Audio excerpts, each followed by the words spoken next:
त्यावेळेस किती साईज झाली होती? त्यावेळेस पहिल्या पिकाची साईज झाली 1 किलो पर्यंत. 1 किलो पर्यंत. आणि आज दुसरा बहार आहे. आज दुसरा बार व्हरायटी कोणती?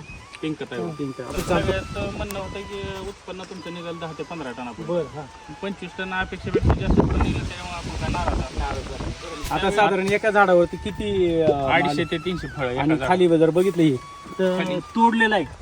तोडलेलं आहे. आता झाडाला ठेवलं 140, 30, 35. शेती माझं एक फळ ही गळलं ना, इतका पाऊस एरिया चालू होती का, एक फळ ही गळलं ना, सगळं 20 लेबरनं हार्वेस्टिंग केली. अजून ह्याच्यावर कुठला रोग राय नाही, काय नाही, अजून कुठले फवारणी नाही, फक्त 2 फवारण्या झालेल्या आहेत. ते कीटकनाशक बुरशीनाशक ते दुकानदारांनी सांगितले असे आपले साध्या. पण याचं कारण काय?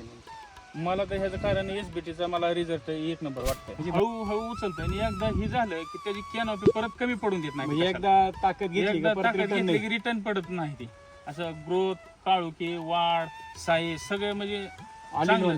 हा सगळं चांगलं धरतंय. 15 गोण्या टाकल्या त्या फक्त एसबीटीच्या, म्हणजे कृषीदांच्या. आणि त्याच्यात ग्रीन भूमी 2 टाकल्या आणि 10-20, 1800 असं मिळून सगळं मिळून 31 पोती खत टाकला. बरं. पूर्ण व्हिडिओ पाहण्यासाठी आमच्या यूट्यूब चॅनलला सबस्क्राईब करा आणि इंस्टाग्रामला फॉलो करा.